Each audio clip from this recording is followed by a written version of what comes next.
Welcome back. We're talking about the elections in Pakistan. Let's meet our panel for the second half of the show. Nasir Naveed is the Director of Policy and Planning at INDUS.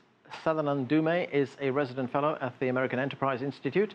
And Kamran Bokhari is the Director of Strategy and Programs at the Center for Global Policy. Welcome to all of you to the show.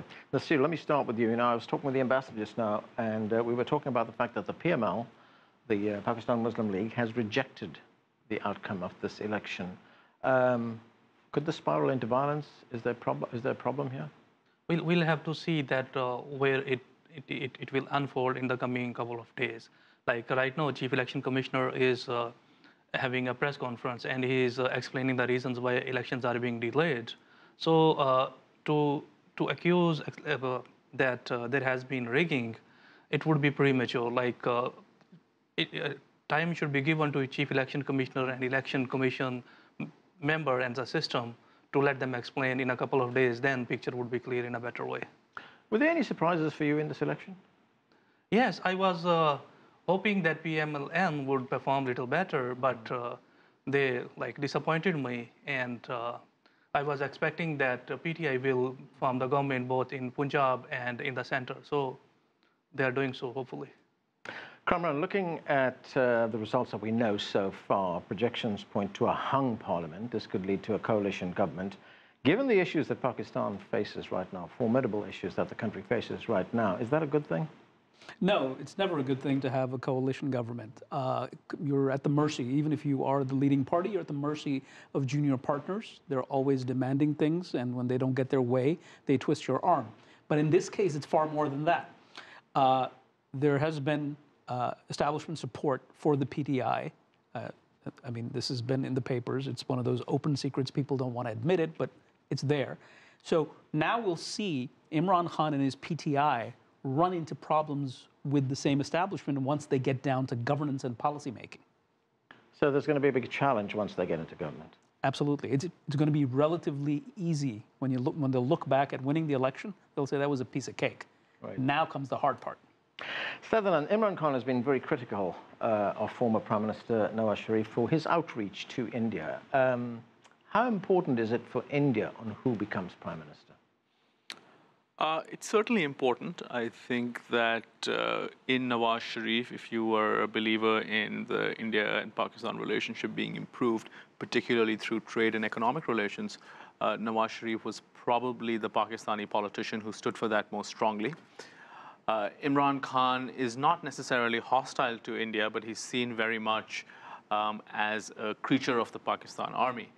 And to the extent that he is beholden to the army for having helped him get into power, it seems very unlikely that he is going to either challenge the central position of the army in Pakistan's polity or challenge its stranglehold on policies towards India and Afghanistan, including the backing of terrorist groups. So given this backdrop, I would imagine that we're going to see a period of chill between India and Pakistan, as has been for the last few years. Nasir, the Pakistan Muslim League N says it's been the target of security forces in Pakistan and the courts as well. They allege nearly 17,000 members facing charges for breaking unspecified election rules. Was the party targeted? I would add one sentence to your previous question. Yeah. Like, Imran has visited India more than Nawaz Sharif. Imran is a sportsman. He has been to India many times, right, as a commentator, as a cricketer. Right. So he knows the dynamics of Indian culture and society, and he also is aware of the politics.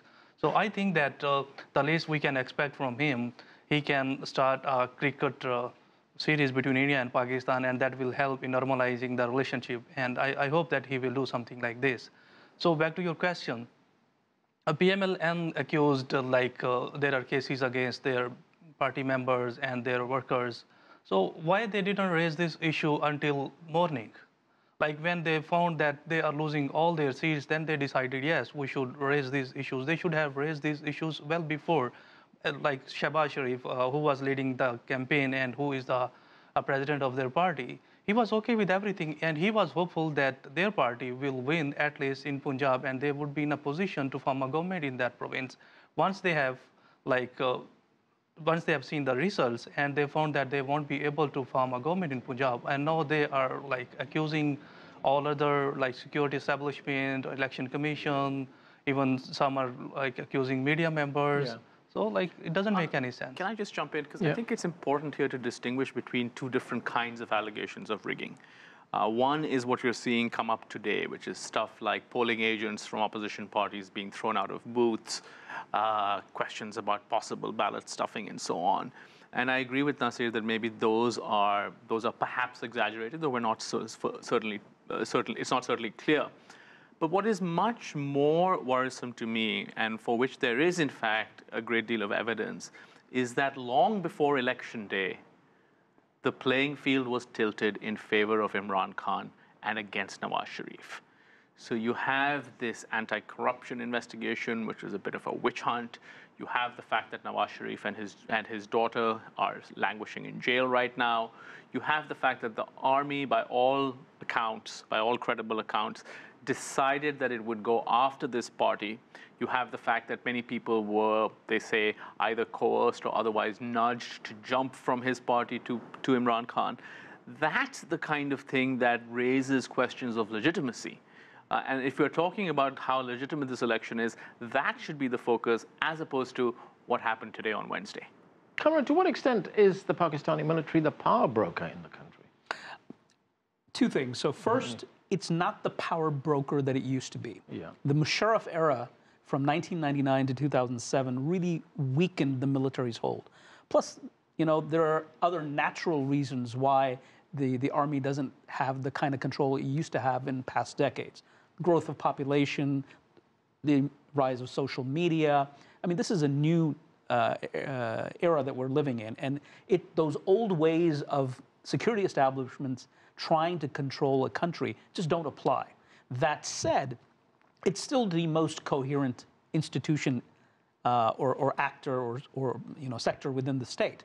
So naturally, it still retains a whole lot of influence over other parts of the state, particularly the civilians in parliament, in government, and even the judiciary.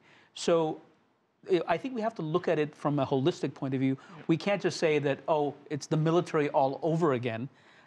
Yes, the military continues to wield power, but we need to appreciate the variance and the weakening of that power. Right, but to Sadanand's point that, you know, even before the first vote was cast, it was tilted in favor of Imran Khan, and the military had a role in that. Yes, and I call that, we were having a conversation before the show started, you know, I call it the pre-electoral engineering.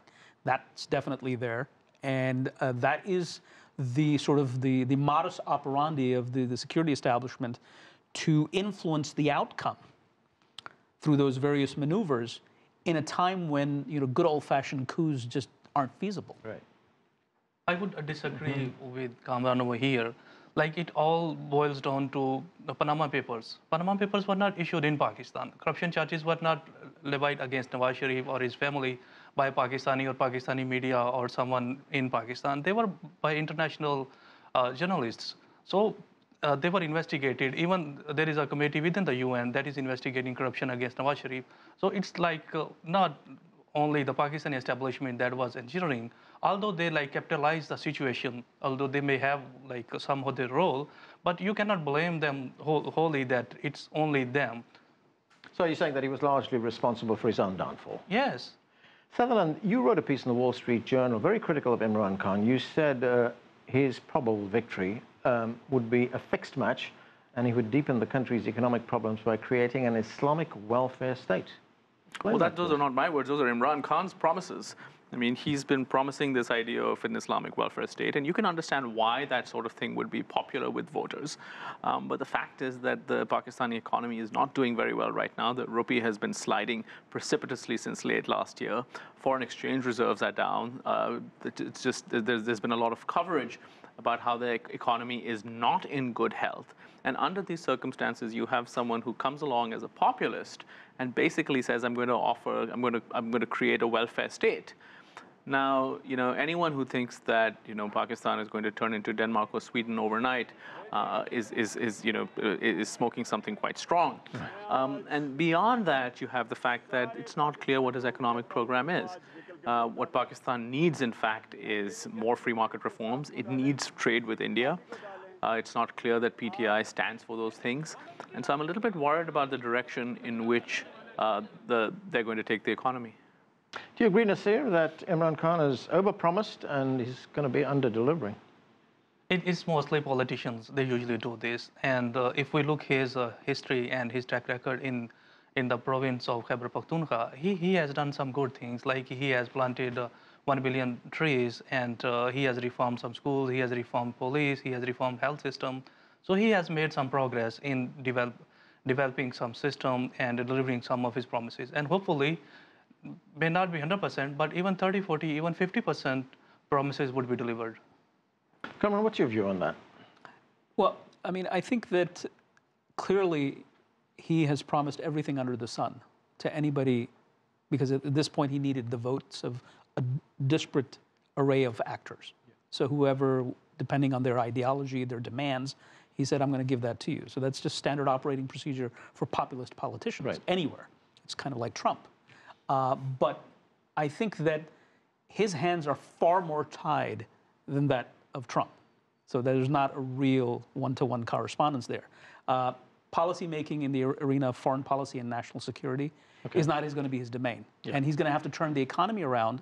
And the only way he can do that is to venture into national security and foreign policy. That's where there's going to be an inevitable clash with the establishment. Okay, we just got a couple of minutes left. Kamran, I want to get to that foreign policy issue, and the one that I talked to about with the ambassador, and that is the relationship with Washington. Do you see that changing?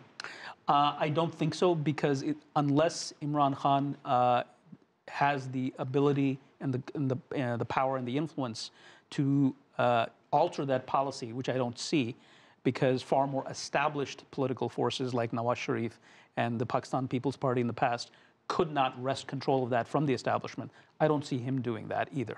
I mean, it has to be added that Imran Khan is the most anti-American politician in terms of his rhetoric that we've seen elected to high office in Pakistan in a long, long time.